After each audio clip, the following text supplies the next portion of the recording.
Bueno, pues buenas tardes de nuevo y vamos a continuar con esta introducción al pensamiento de Spinoza, pretendiendo desembocar en su dimensión política. Y subrayo lo de introducción, ¿vale? Porque evidentemente estoy diciendo cosas, pero no estoy haciendo una presentación exhaustiva ni muchísimo menor de Spinoza. Quedan muchas cosas por decir, muchas cosas en el tintero, sin ninguna duda. Pero bueno, tampoco la pretensión era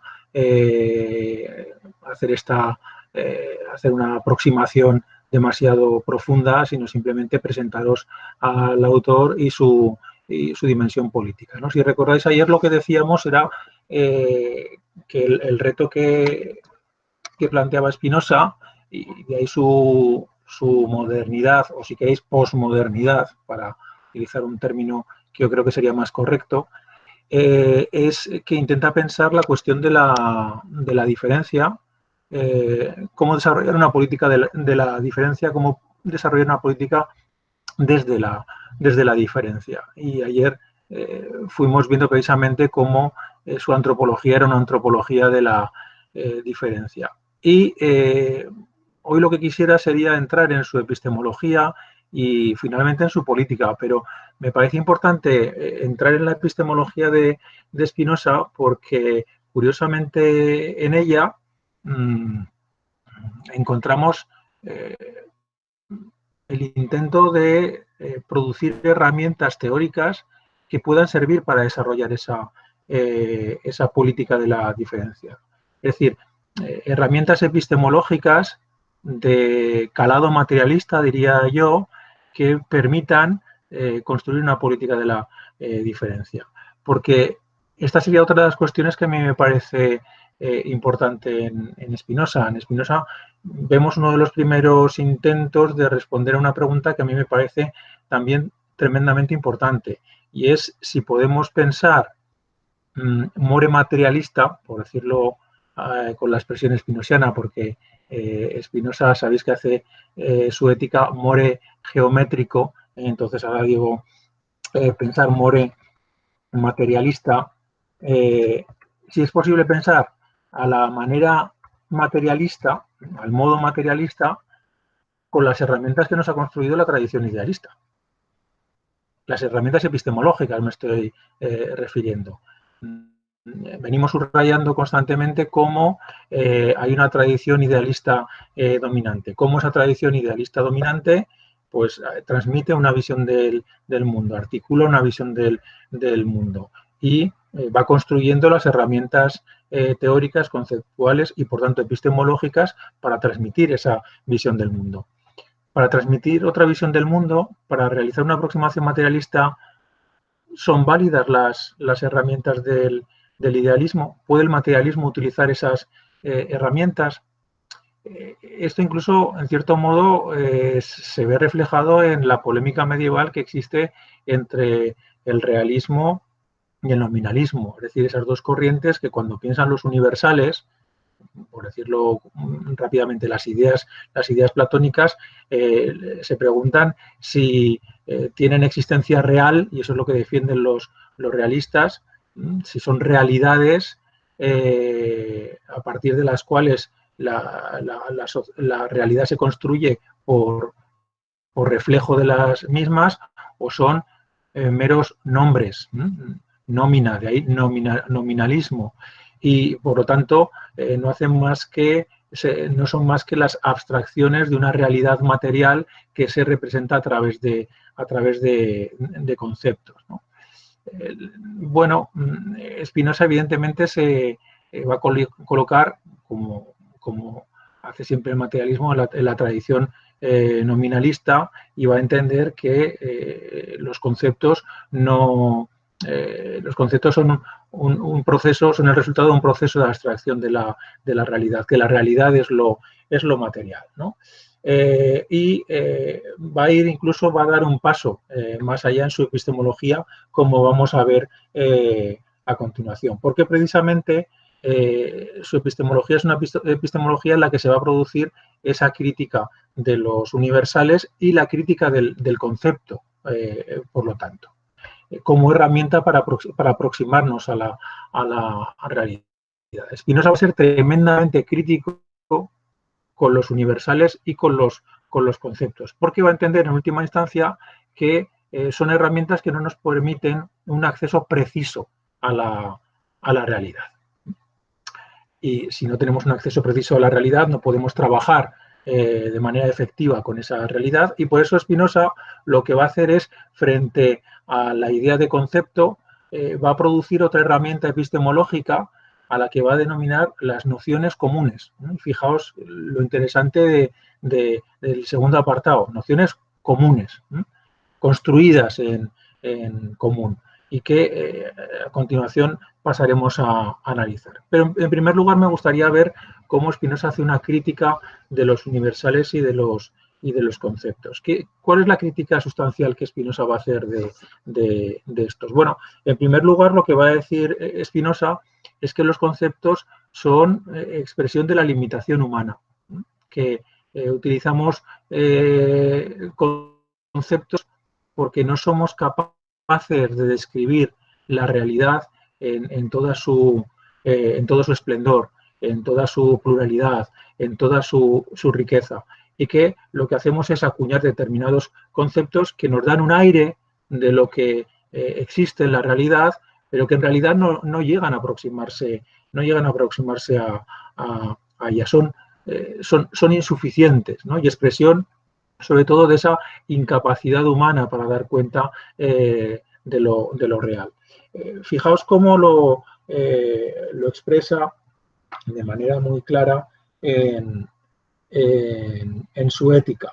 Dice, estos términos, los universales, se originan en el hecho de que el cuerpo humano, por ser limitado, es capaz de formar distinta y simultáneamente solo cierto número de imágenes. Si ese número de imágenes es sobrepasado, empezarán a confundirse. Y si el número de imágenes que el cuerpo es capaz de formar distinta y simultáneamente es sobrepasado con mucho, se confundirán todas completamente entre sí. Es decir, que primera nota de los universales son expresión de la incapacidad humana, y por lo tanto nos están transmitiendo una imagen hasta cierto punto pobre de la realidad. No puede dejar de venirme a la cabeza alguien como Jorge Luis Borges, cuya cercanía con Spinoza, por otro lado, es conocida. Tiene varios poemas dedicados a Spinoza y tiene una gran pasión spinosiana, Borges. Algunos de sus cuentos precisamente apuntan en esta dirección. En concreto, os recomiendo que leáis Funes el Memorioso, que es la historia de un individuo que queda tullido por una caída de caballo, y en contraprestación a eso se le desarrollan brutalmente los sentidos y la memoria, y entonces es capaz de percibir todos los matices de la realidad. Y en conversación con un conocido le dice que él no ve un árbol, que él lo que ve es cada una de las hojas del árbol y cómo el sol se va reflejando en ellas en diferentes momentos, o que cuando ha intentado reconstruir un día ha necesitado un día entero. Es decir, alguien para quien el concepto de árbol es un concepto tan sumamente vago e impreciso que le sirve realmente para poco, ¿no? Entonces, la primera crítica que hace Spinoza es una crítica, pues, que sería la recogida en este cuento de Borges. Los conceptos no hacen justicia a la realidad, son expresión de la limitación epistemológica del ser humano.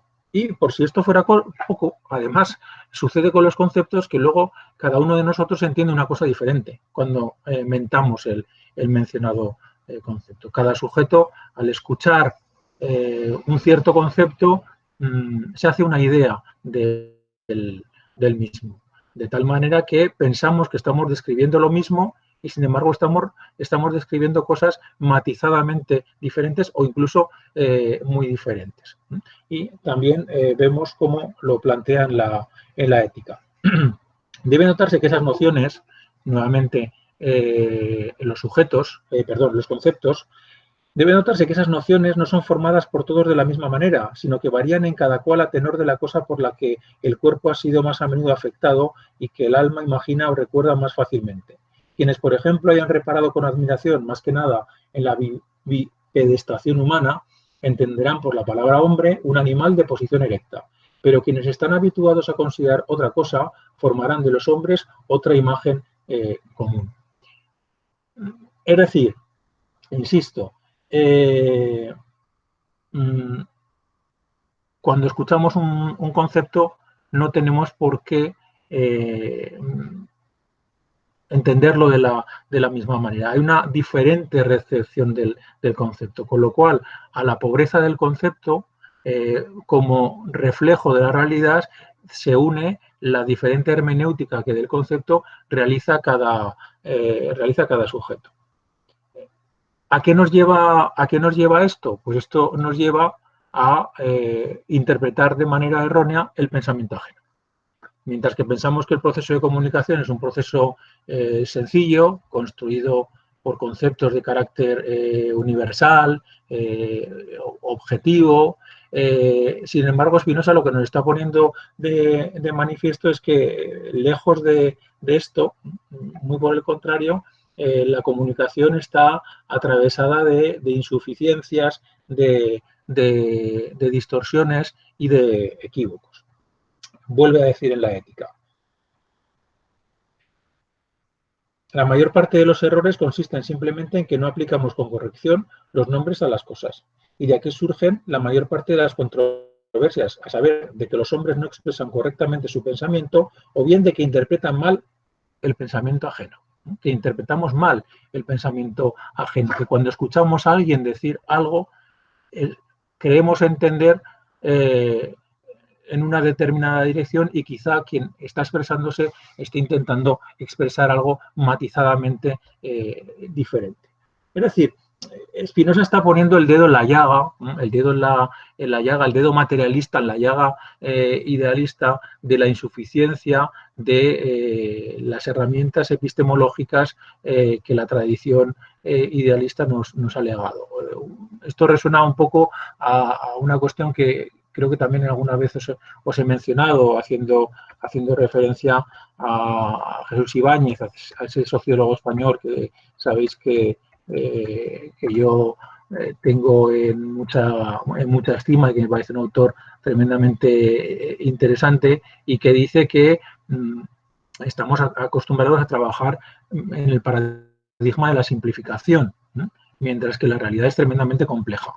Y que entonces esa tendencia a la simplificación nos facilita las cosas, evidentemente, nos hace más fácil el proceso de conocimiento, pero distorsiona la realidad. No nos transmite una imagen fehaciente de la realidad. Bueno, pues precisamente Spinoza señala esta cuestión, y la señala con una gran decisión. Tanta decisión que Spinoza va a proponer sustituir los conceptos por otras herramientas para aproximarse a la realidad.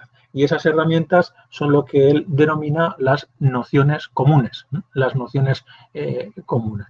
Es decir, construcciones epistemológicas que son efecto del encuentro entre los sujetos, son el resultado del encuentro entre los sujetos. No están dadas previamente, sino que son el resultado de ese encuentro entre los sujetos.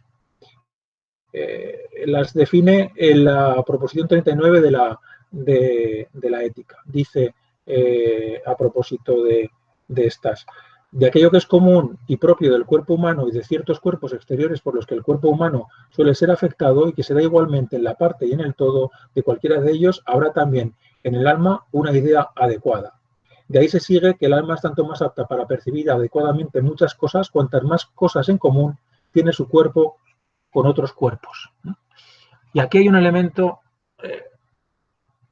que a mí me parece central para intentar construir una epistemología de carácter materialista, que Spinoza nos pone en la senda, nos da pistas para construir una epistemología materialista, si esto fuera posible, si esto fuera posible, que quienes leáis mi deseo de multitud, pues ya veréis o ya habréis visto que yo pongo en cuestión esa posibilidad última de construir una epistemología materialista. Pero Spinoza nos coloca en esa senda y nos coloca a través de un concepto que a mí me parece que no ha sido suficientemente subrayado en la tradición materialista, y que es el concepto de vida.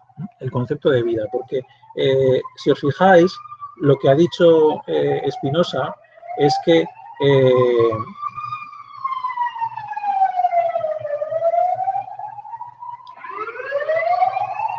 hago un parón para que pasen los bomberos. De ahí se sigue que el alma es tanto más apta para percibir adecuadamente muchas cosas cuantas más cosas en común tiene su cuerpo con otros cuerpos. Es decir, cuando compartimos experiencias, realidades con otros cuerpos, con otros sujetos, con otros individuos, en ese momento hay una mayor posibilidad de construir nociones en común. Es decir, cuanto más cercanas están nuestras vidas, cuanto más compartimos las vidas los unos con los otros, nuestra posibilidad de comunicación es más precisa, ¿no? Los equívocos que se van a producir entre nosotros van a ser menores, porque cuando alguien refiera a algo, sabrá exactamente a qué está refiriendo. Por ejemplo, una comunidad de vida, aunque sea parcial, como una clase, cuando se hace con un determinado vocabulario, sabe exactamente de qué se está hablando cuando se utiliza ese vocabulario. Probablemente utilizando ese vocabulario fuera de ese contexto, en otra realidad, con el grupo de amigos, en la familia, pues ciertos conceptos tiendan a ser utilizados o entendidos de manera diferente. Por lo tanto, Spinoza coloca la vida, la práctica, la relación entre los sujetos como base para la construcción de una epistemología compartida, como base para la construcción de un lenguaje, para la construcción de un lenguaje, y esto también lo señala el Comité Invisible en algunas ocasiones, que los lenguajes construyen vidas, construyen realidades, un lenguaje compartido fruto de la experiencia común. Esas nociones son comunes en la medida en que son efecto de la experiencia común. Y esto me parece tremendamente interesante señalarlo, porque ese proceso de construcción de discurso puesto en común también va a ser una de las bases imprescindibles para la construcción de una política en común. Solamente se puede construir una política en común si somos capaces de construir un lenguaje en común, si somos capaces, en última instancia, de entendernos, porque uno de los grandes problemas con los que se encuentra el ser humano es con la incomprensión derivada de una utilización diferente del lenguaje, y que lleva a ciertos autores a reivindicar incluso la necesidad de traducción, como dice Sousa Santos, por ejemplo, entre los lenguajes de las diferentes culturas. Bueno, Spinoza, en última instancia, estaría apuntando incluso hacia la necesidad de la traducción entre los diferentes sujetos para precisar, matizar la utilización que se hace de los conceptos para intentar conseguir una aproximación común a la realidad. Bien, ahí tenemos el elemento epistemológico que quería subrayar de Spinoza, y que, insisto, me parece muy importante, sobre todo porque es una de las primeras ocasiones en las que se plantea este debate encima de la mesa. Cómo construir herramientas epistemológicas que se ajusten a una mirada de carácter materialista. Y todo esto nos hace desembocar finalmente en la cuestión de la política en Spinoza, y que nos va a llevar, por cierto, a cuestiones de bastante actualidad, diría yo.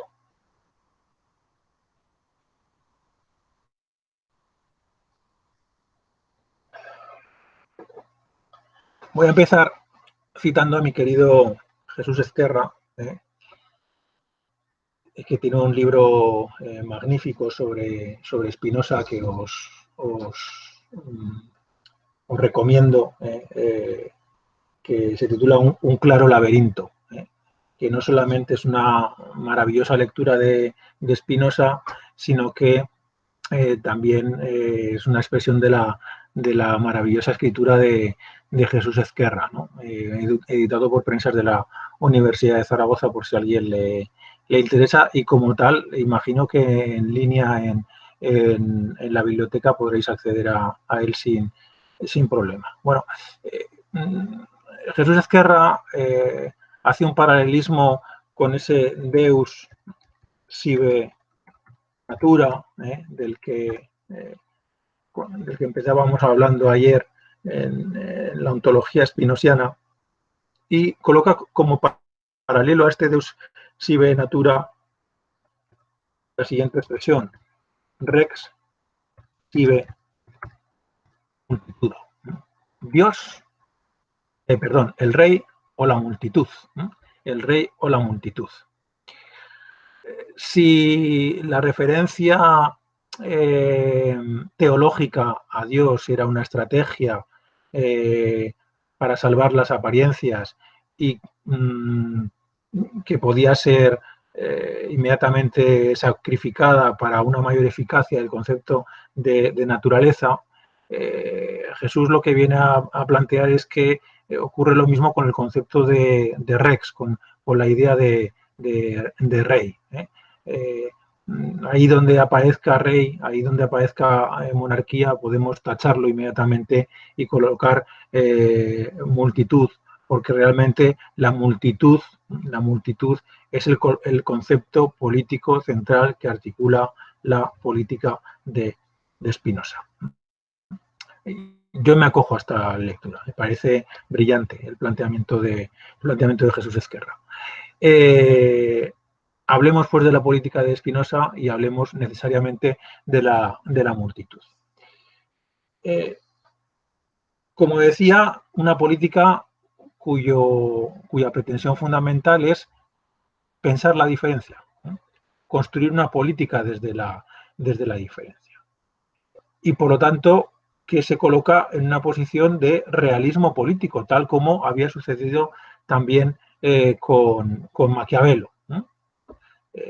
La tradición política materialista es una tradición de carácter realista, que parte del análisis de la realidad, que como dice Althusser, no se cuenta cuentos,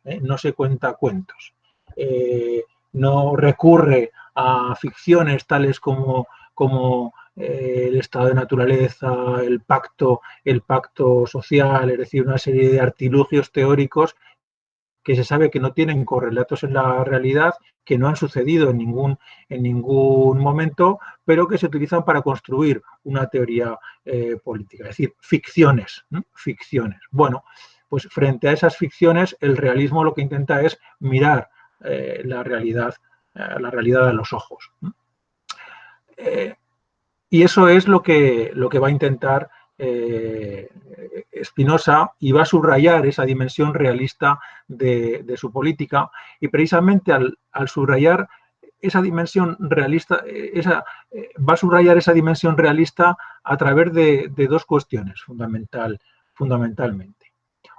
Una primera es que Spinoza va a entender que la política no es asunto de filósofos.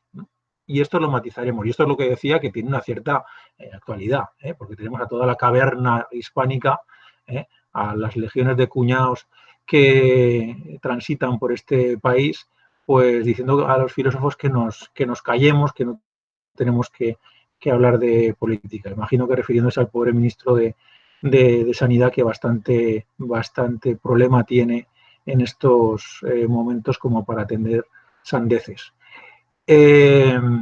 Bueno, Spinoza efectivamente va a decir que los filósofos no deben ocuparse de la política, que de la política deben ocuparse los políticos. Vamos a leerlo en el capítulo primero de su tratado político, el capítulo primero de su tratado político. Un tratado, por cierto, inconcluso, y que cuyo último capítulo está dedicado a la democracia y solo tiene 2 páginas, porque Spinoza murió y no pudo continuar con su tratado político y nos deja, después de haber hecho la descripción de la monarquía, de la aristocracia, cuando llega al lugar al que debía llegar, pues se finaliza la redacción porque Spinoza fallece, ¿no?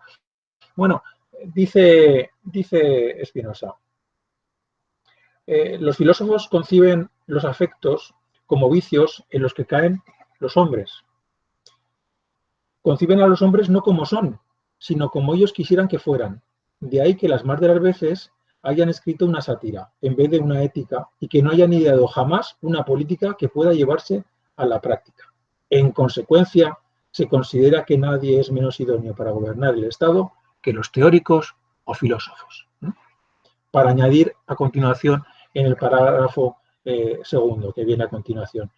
Esos políticos han escrito sobre los temas políticos con más acierto que los filósofos, ya que tomaron la experiencia como maestra. Es decir, miraron a la realidad a los ojos. Esto último es cosecha mía, lo de que miraron a la realidad a los ojos. No filósofos, sí políticos.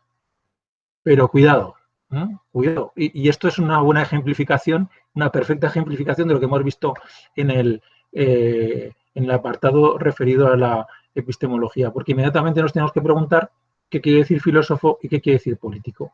¿Qué está queriendo decir Spinoza cuando habla de filósofo y qué quiere decir cuando está hablando de político? Porque no es lo mismo decir filósofo y político en el siglo XVII que decir filósofo y político en el siglo XXI. Cuando Spinoza está refiriéndose a filósofos, está hablando fundamentalmente de la tradición idealista y de la tradición metafísica, de aquellos que, recordaréis que lo dijimos ayer, hacen inventos de viejezuelas y nos cuentan historietas extrañas que nada tienen que ver con la realidad. Efectivamente, dejar la política en manos de esta gente, diría Spinoza, de estos sujetos que se dedican a inventar cosas absolutamente improcedentes, y claro, está pensando en los Sócrates, Platón, Aristóteles, pues resulta absolutamente improcedente, resulta absolutamente improcedente. Y cuando Spinoza habla de políticos, está pensando, por ejemplo, en Maquiavelo. Está pensando en Maquiavelo. En Maquiavelo, a quien él califica como acutissimus vir, es decir, un varón, un hombre tremendamente agudo, un hombre tremendamente agudo. Es decir, esa división entre filósofos y políticos no es la división entre filósofos y políticos que haríamos en la actualidad, es la división que se hace en el siglo XVII y que incluso genera una literatura en torno a la cuestión.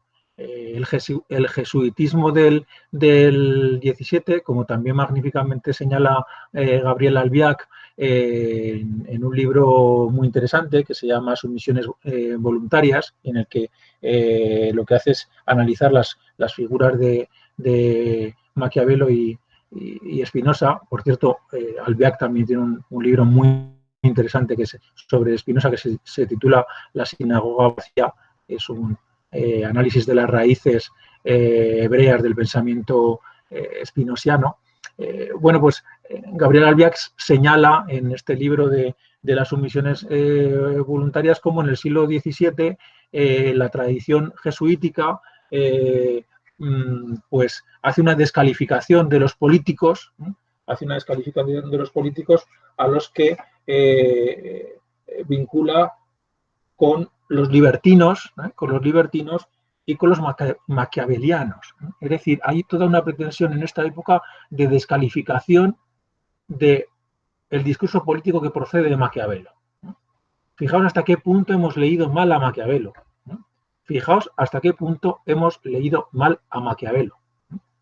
Cuando lo que nos encontramos es que en las tradiciones democráticas del XVII, Spinoza, Levelers, Diggers, hay una reivindicación de Maquiavelo en sus formas democráticas, ¿no? En sus formas democráticas, y que las posiciones reaccionarias cargan contra el mensaje de Maquiavelo porque efectivamente advierten la potencia democrática que se encuentra en el discurso de Maquiavelo. Entre paréntesis, cabría señalar que tampoco será casual la descalificación que en última instancia han recibido vía lenguaje todas aquellas posiciones o muchas de las posiciones que han mantenido una posición crítica contra los discursos que después han hecho discursos del poder. Y me refiero a los sofistas y a Maquiavelo. De ambos dos hemos derivado adjetivos de carácter peyorativo.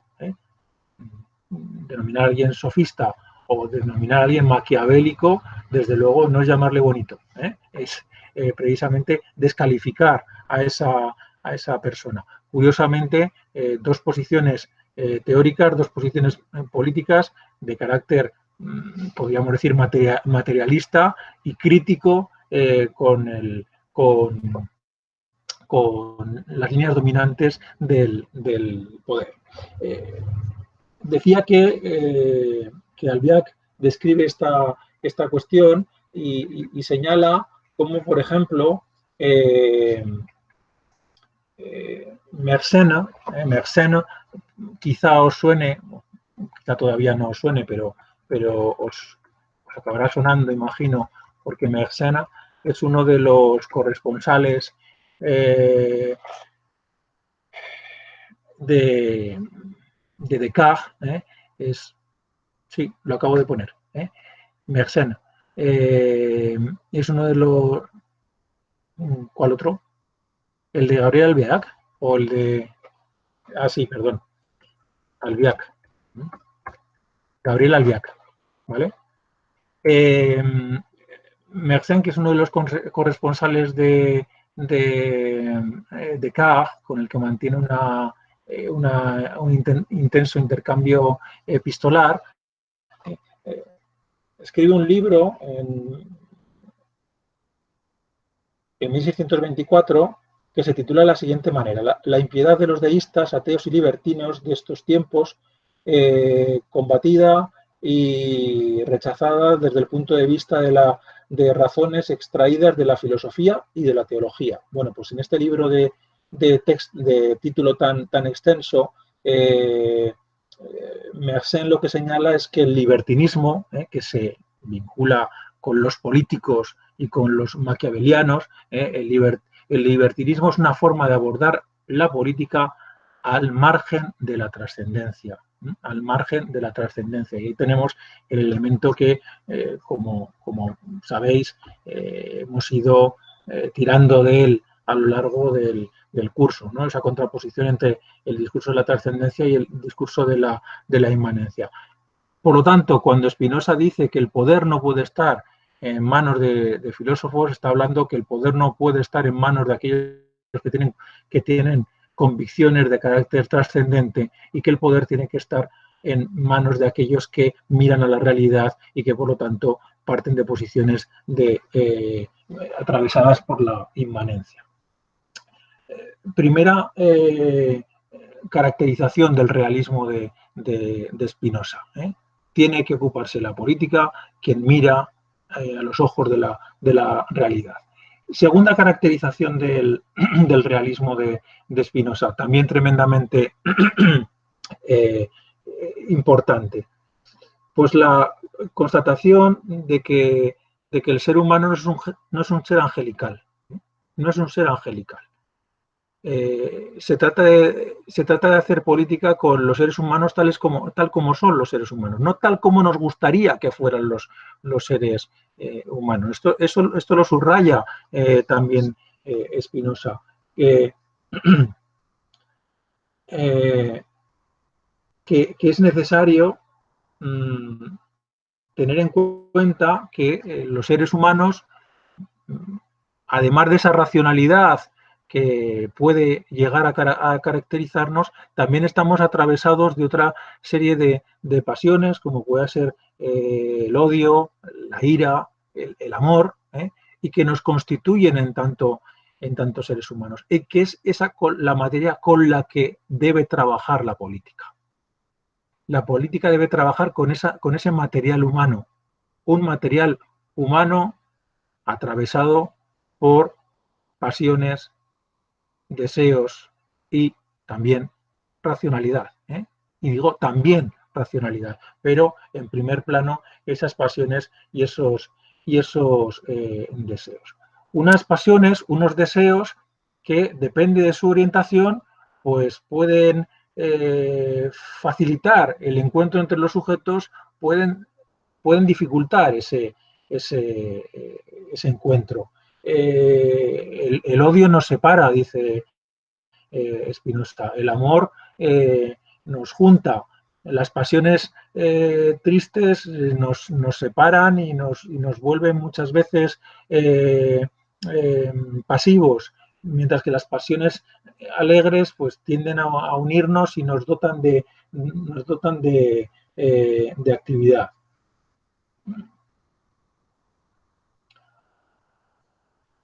Spinoza, como decía ayer, en esa dimensión realista que le caracteriza, entiende que el sujeto es un efecto, es un efecto. Es un efecto de todo aquello que nos afecta, de todo aquello que nos afecta. ¿Y qué es lo que nos afecta? Los afectos, en la terminología spinosiana. Pero esos afectos pueden ser de carácter racional o pueden ser de carácter pasional. Esto lo trabaja magníficamente Lordon, esto lo trabaja de manera estupenda Frédéric Lordon. Es más, la base de su planteamiento teórico yo creo que pivota en esta cuestión, ¿no?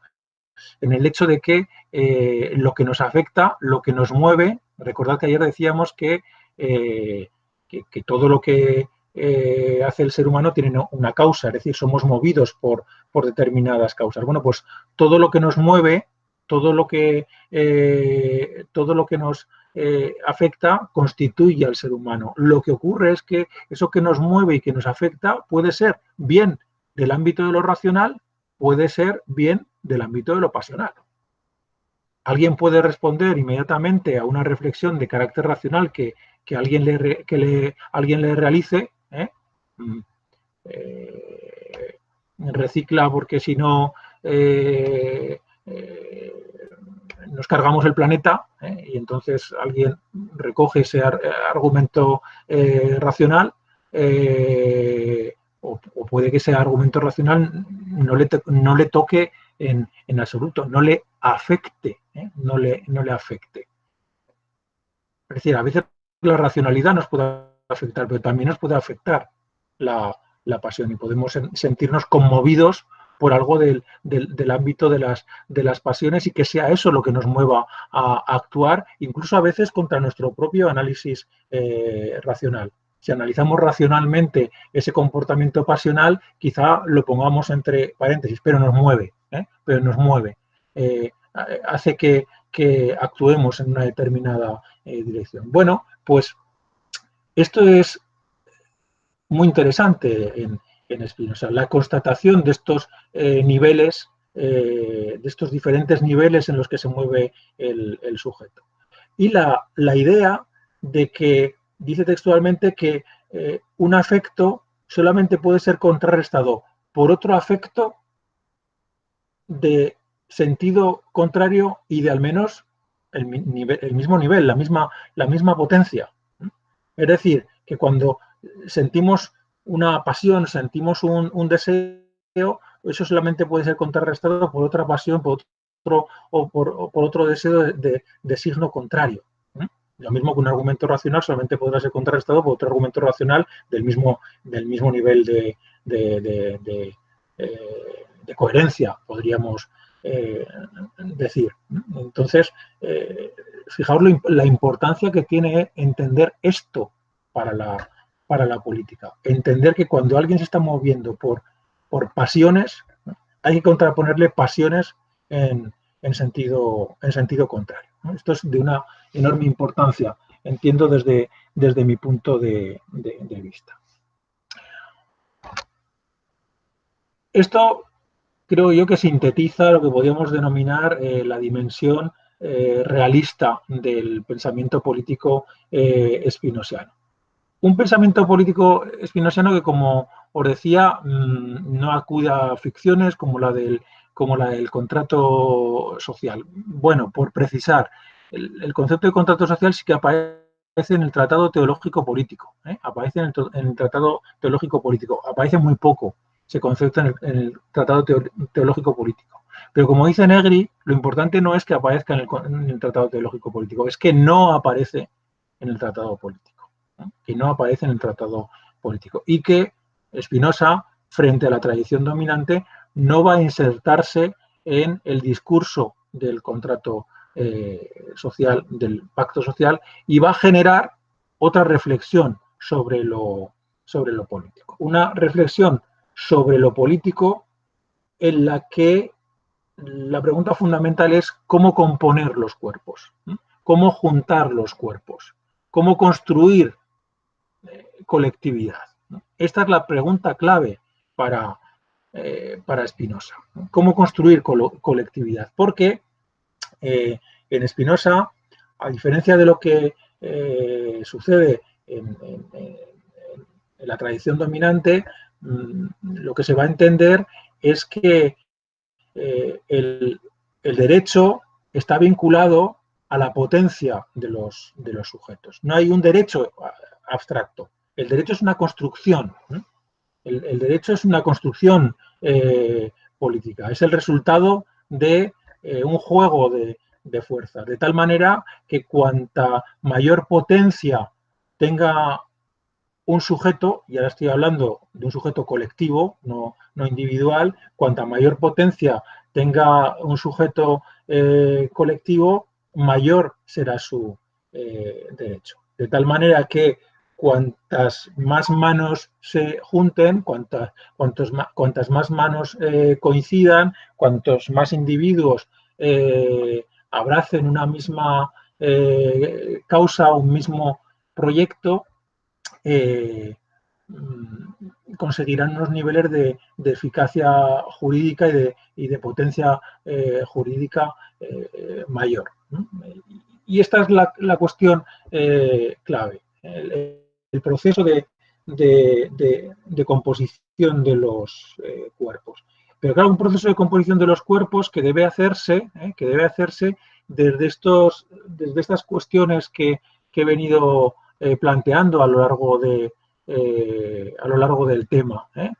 La diferencia que atraviesa a los sujetos y que habrá que gestionar de alguna manera, las pasiones que constituyen a esos sujetos y que en ocasiones pueden dar lugar al enfrentamiento entre los mismos y que por lo tanto habrá que modular de alguna manera para evitar ese enfrentamiento, las diferencias de percepción de la realidad, las distorsiones en el conocimiento que restan eficacia al diálogo entre los sujetos. Se trata, por lo tanto, de articular la vida de los sujetos, de construir una política de la relación, ¿no? Una política de la relación. Y esto es central, clave en la filosofía spinosiana, el concepto de relación, ¿no? Porque se trata de articular a los sujetos en un sujeto colectivo más amplio. Un sujeto colectivo, efectivamente, al que se le da un nombre, que es el nombre de multitud, ¿no? La multitud. La pregunta política fundamental, por lo tanto, es cómo construir la multitud, de qué manera llevar a cabo el proceso de construcción de la multitud. Y para ello, Spinoza lo que va a hacer es contraponer el concepto de multitud al de muchedumbre, ¿no? Contraponer el concepto de multitud al de muchedumbre. ¿Por qué? La medida en que la muchedumbre es un cuerpo social carente de carente de unidad y que fundamentalmente se deja llevar por sus pasiones. Se deja llevar por sus pasiones. No hay eficacia racional en el análisis de las pasiones y el sujeto únicamente actúa en función de deseos que la mayor parte de las ocasiones lo que hacen es contraponerle a los demás. La multitud precisamente lo que pretenderá, o la multitud se alcanzará si esas pasiones sin negar esas pasiones en absoluto, sin negar en absoluto esas pasiones que atraviesan a los sujetos, esas pasiones pueden conjugarse con la racionalidad. No hay una utopía de la racionalidad en Spinoza. Spinoza sí que concede mucho crédito a la razón, como va a ser característica de la modernidad, por otra parte, y fundamentalmente de la ilustración. Hay ciertos gestos que parecen presentarnos a un Spinoza preilustrado, por decirlo de alguna manera. Spinoza tiene una gran confianza en la razón. Piensa que la razón es lo que mejor permite coincidir a los seres humanos, pero es consciente de la imposibilidad de articular una política exclusivamente sobre la racionalidad. Que creer que esto es posible es una quimera. Construir una política radical y absolutamente racional no se ajusta a las características del ser humano. Pero sí que será posible, el establecer una transacción, un intercambio, una ósmosis entre lo racional y lo pasional, de tal manera que esas pasiones sean aquellas pasiones que nos permiten la convivencia y no aquellas que la deterioran. Porque Spinoza entiende que para la supervivencia de los sujetos es fundamental para la supervivencia de los sujetos es fundamental la ayuda mutua. Me preguntaba Aida. Las pasiones son naturales, son un efecto. Todo en Spinoza es natural. Todo en Spinoza es natural. Todo lo que nos sucede es una expresión de nuestra naturaleza, ¿vale? Pero Spinoza entiende que el ser humano puede desarrollarse de una mejor manera si desarrolla la ayuda mutua. Porque si nos dejamos llevar por el odio, desembocamos en el enfrentamiento. Dice Spinoza nuevamente en el Tratado Político, en este caso en el capítulo segundo. Dice, sin la ayuda mutua, los hombres apenas sí pueden sustentar su vida y cultivar su mente. Si nos dejamos llevar por el enfrentamiento, por el odio, por la ira, las dificultades para el desarrollo vital son enormes. Por lo tanto, en Spinoza la idea de ayuda mutua resulta fundamental para poder construir esa multitud. Una ayuda mutua que está muy vinculada a otro concepto importante en Spinoza, que es el concepto de pietas, el concepto de piedad. ¿Qué es la piedad para Spinoza? Y esto está definido en su ética. La piedad es el deseo de hacer el bien que nace de una vida que se guía por la razón. El deseo de hacer el bien que nace de una vida que se guía por la razón. Es decir, cuando nuestra vida se guía por la razón, existe un sentimiento, un deseo articulado bajo el concepto de piedad que facilita esa vida en común. Spinoza, y esto en cierto modo va a responder a la pregunta que está planteando John, Spinoza precisamente lo que está intentando es construir toda una arquitectura, en la que se conjuguen los elementos de la racionalidad con los elementos pasionales. Es decir, trabajar con la materia humana, realmente existente, con el ser humano tal como funciona y no tal como nos gustaría que funcionara. Que esto también es un precepto que recorre todos los planteamientos realistas en política. Hay que tratar con el sujeto tal como actúa, tal como es y no tal como nos gustaría que fuera. Porque hay un elemento importante, y esta palabra es la primera vez que nos sale en Spinoza, aunque es de una importancia central en su pensamiento.